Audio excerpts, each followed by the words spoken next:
Pertama-tama bersyukur kita kepada Allah atas limpahan nikmat dan karunia Allah berikan kepada kita. Kita bisa melanjutkan pertemuan kita yang cukup lama libur ya selama Ramadan. Plus beberapa pekan awal di bulan Syawal. Sekarang kita ada di pekan terakhir bulan Syawal.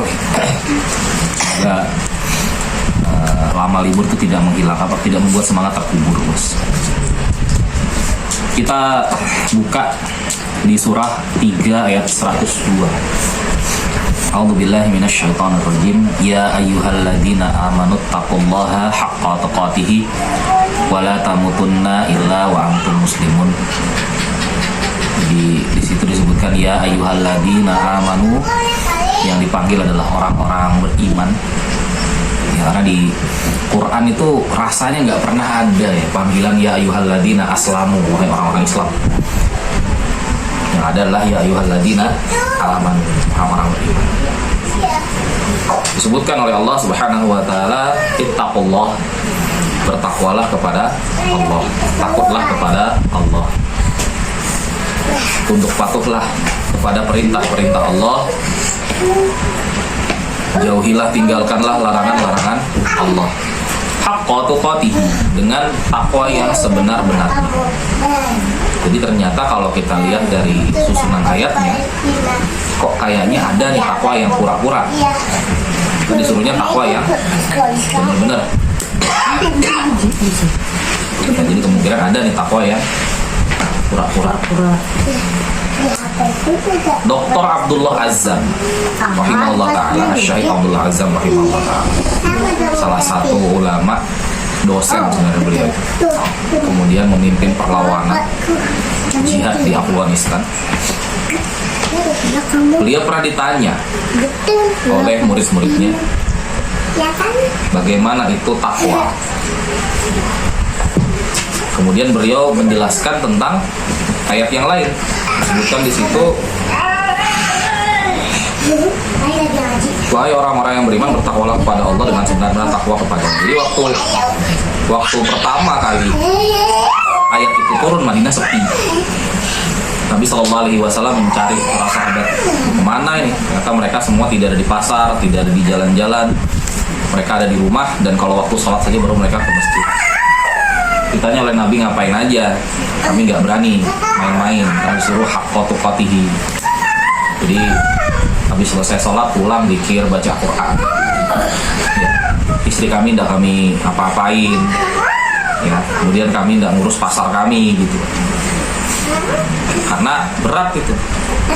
Walaupun di ujung ayatnya Allah kasih keringanan, wala tamutunna illa wa antum muslimun, karena memang haqqa tuqatih, takwa dengan benar-benar itu berat sekali. Allah kasih keringanan, dan janganlah mati kecuali dalam keadaan muslim. Muslim, asal kata salama yaslimu taslima, atau kita mengenalnya Islam. Artinya selamat, tunduk patuh, berserah diri.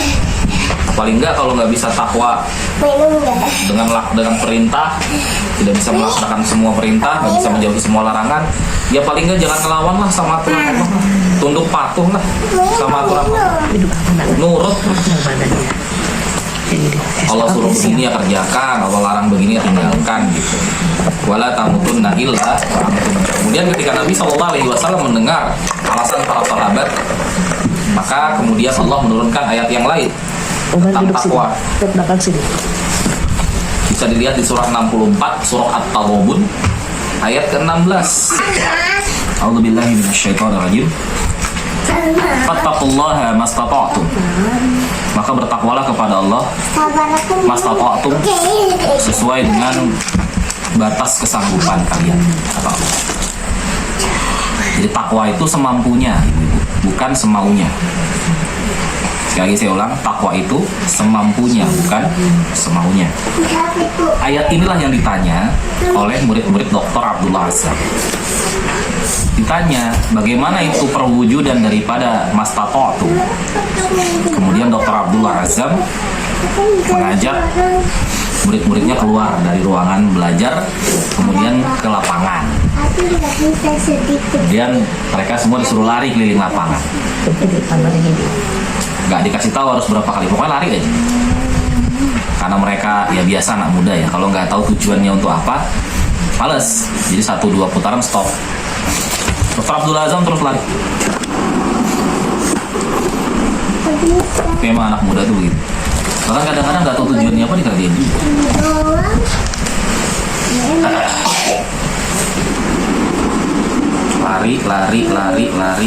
Lari. 10 putaran, 20 putaran, sampai 50 putaran. Kemudian Dr. Abdul Azam jatuh tersungkur dan pingsan. Dibawa ke pinggir oleh murid-muridnya, karena panik kan, wih jatuh ustadznya gitu. Bawa ke pinggir. Biasa kalau kita mungkin dikasih minyak angin kali ya. Terus biasanya apa? Aing macan? Enggak ya. Itu di acara yang agak lain. Ketika bangun ditanya gitu, Syekh atau dokter, Ustaz, itu ngapain tadi? Tadi saya jawab pertanyaan antum. Saya jawab pertanyaan kamu. Yang mana? Kalau kan tadi nanya, Mas Takotum itu yang bagaimana? Sesuai batas kesanggupan itu yang seperti apa? Nah begitu. Sampai kita tidak sanggup lagi melaksanakan perintah. Sampai kita tidak sanggup lagi meninggalkan larangan. Itu Mas Takotum. Ya. Makanya Mas Takotum ini korelasinya dengan la yukallifullahu nafsan illa wus'aha. Gak mungkin Allah kasih kita tuh perintah, Allah kasih kita arahan, larangan, ya, syariat. Kemudian kita itu disetting gak bisa mengerjakan, tuh gak mungkin. Ya, gak mungkin. Itu poinnya. Fattaqullaha mastata'tum. Dilanjutkan wasma'u wa ati'u, maka dengarlah kemudian taatlah. Wa anfiqu khairal li anfusikum, dan infakkanlah yang baik-baik dari dirimu. Nah, dari diri kita diinfakkan yang baik-baik ini. Ada yang infaknya harta, ada yang infaknya pikiran, ada yang infaknya tenaga, beda-beda. Makanya Mas Takotum ya. Wa may yuqashaha nafsihi, siapa yang yuqashuha, siapa yang terjaga nafsihi dari syuh, dari sikap syuh, faulaika humul muflihun. Syuh itu pelit, di atasnya pelit. Jadi kalau pelit biasa itu bakhil, syuh itu lebih pelit daripada bakhil gitu. Kalau bakhil itu dia tidak mau mengeluarkan hartanya untuk keperluannya, itu bakhil. Kalau syuh, dia pengen orang lah yang sibuk mengurus keperluannya, harus harta orang yang diberikan. Itu kalau nggak salah, itu salah satu penjelasannya seperti itu tadi. Ini kan ajaib. Ada hadis kan tentang syuh, syuh muta', syuh yang dituruti, yang ditaati gitu kan. Perkara yang bisa menghancurkan. Alhamdulillah min dzalik. Jadi kalau ada harta keluarkan, kalau nggak sanggup harta dengan tenaga, dengan pikiran, bismillah. Karena Islam itu mengukur kualitas ya, bukan sekedar kuantitas. Nah, kita lanjutkan di Ali Imran tadi. Tadi 102. Takwa yang sebenar-benarnya. Dilanjutkan oleh Allah Ta'ala di ayat 103. Dan berpegang teguhlah kamu semuanya pada tali agama Allah, dan janganlah kamu bercerai-berai, dan ingatlah nikmat Allah kepadamu ketika kamu dahulu masa jahiliyah bermusuhan. Lalu Allah mempersatukan hatimu sehingga dengan karunia-Nya kamu menjadi bersaudara, sedangkan ketika itu kamu berada di tepi jurang neraka. Lalu Allah menyelamatkan kamu dari sana. Demikianlah Allah menerangkan ayat-ayatnya kepadamu agar kamu mendapat petunjuk. Yang lanjutan daripada ketakwaan itu adalah wa'tasimu bihablillahi jami'an. Wa'tasim, dan berpegang teguhlah kita semua bihablillah, pada tali agama Allah, jami'an, secara berjamaah. Jadi Islam ini memang tidak bisa sendiri-sendiri, kita harus bareng-bareng. Karena Nabi SAW tidak mencontohkan seperti itu. Dulu kalau Nabi SAW ketika menerima wahyu, cukuplah beliau berdakwah kepada Khadijah radhiyallahu anha, udah tenang dah. Tapi kira-kira Nabi tidak melakukan itu kenapa? Karena memang Allah perintahkan untuk menyampaikan kepada semua yang ada. Makanya ujungnya adalah memang harus bareng-bareng. Jami'ah kata Allah, berjamaah bersama-sama. Nah, di sini ada kata-kata hablullah atau hablillah. Hablillah itu diterjemahkan tali agama Allah. Ada beberapa maksud. Yang pertama, apa yang disebut hablillah atau hablullah tadi, tali agama Allah? Ada yang mengatakan al-Islamu hablullah. Tali agama Allah itu ya Islam. Ada juga yang mengatakan Al-Qur'anu hablullah.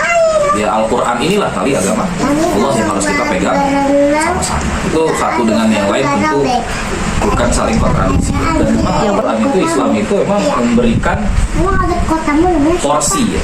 Jadi memanusiakan manusia, adil, memberikan peran sesuai porsi, memberikan peran sesuai posisi. Itu Islam. Wala tafarraqu, dan janganlah tafarruq. Tafarruq itu cerai berai. Dalam sebuah hadis disebutkan, janganlah kalian cerai berai, wala tafarraqu, janganlah kalian saling marah, wala tabaghadu, janganlah kalian saling cari kesalahan, wala tajassasu, janganlah kalian saling memunggungi, wala tahassasu. Apa kata Nabi? Jangan berpecah belah, jangan saling marah, jangan saling cari kesalahan, jangan saling memunggungi. Gak mau tegur sapa. Kenapa? Itu bibit-bibit perpecahan. Kalau yang selalu saya katakan kepada anak-anak Nyepang itu, kalau kalian ngajak orang taklim kemudian tidak berhasil, itu nggak jadi masalah. Kalau kalian tidak disukai orang karena kalian punya prinsip dalam agama, itu nggak masalah. Tapi kalau kita sampai nggak disukai orang karena akhlak kita, itu masalah. Kenapa? Nabi Muhammad SAW itu tidak semua orang mau menerima penyampaian beliau. Tapi sebut coba satu aja orang yang benci sama akhlak, rasanya nggak ada sih. Itu Nabi SAW. Makanya akhlak adab itu penting. Sama tetangga tegur sapa, sama Pak RT kenalan, bingung rumah Pak RT di mana, sebentar saya share dulu. Masa nggak tahu rumah Pak? Wala tafarraqu wadhkur ni'matallah, dan ingatlah nikmat Allah alaikum atas kalian, idh kuntum a'daan, ketika kalian dulu bermusuhan. Jadi dulu umat Islam itu bermusuhan waktu masa jahiliyah. Karena orang Arab jahiliyah itu kan satu suku dengan suku lain berkelahi. Kelahi aja. Ternyata dipersatukan. Ternyata gesekan-gesekan antar suku itu bisa diredam dengan apa? Dengan Islam.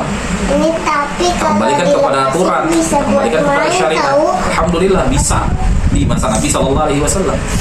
Maka ketika itu berhasil di masa Nabi SAW, harusnya juga berhasil di masa kita. Cuman mewujudkannya agak beda waktunya.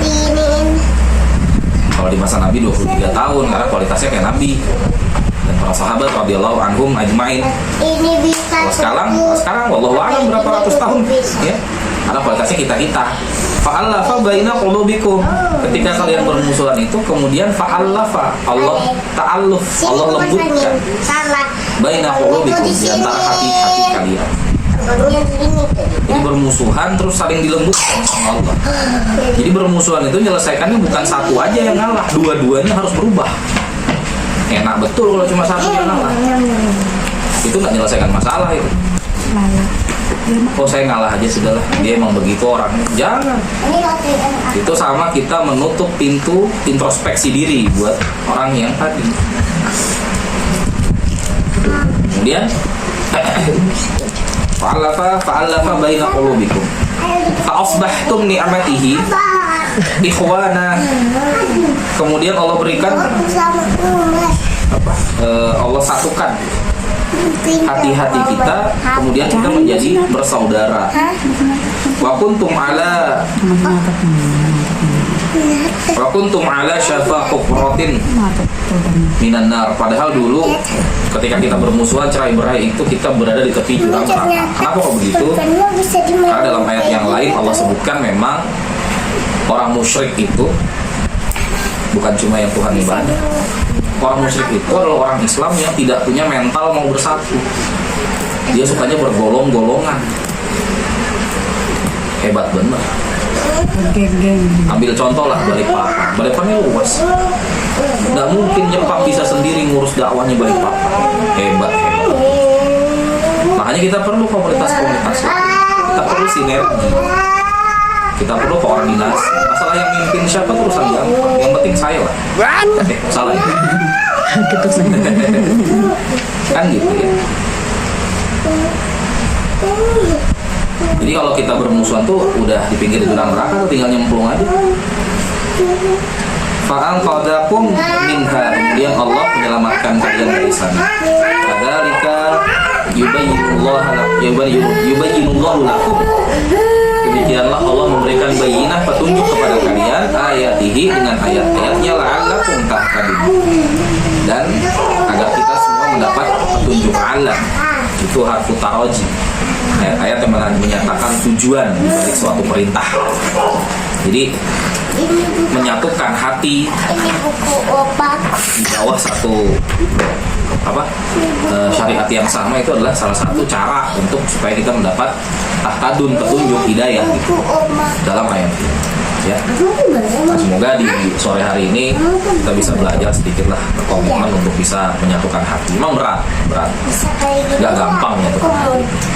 Karena kita latar belakang beda-beda, gaya beda-beda, ya, sumber literasi, pelajaran yang kita pegang juga beda-beda.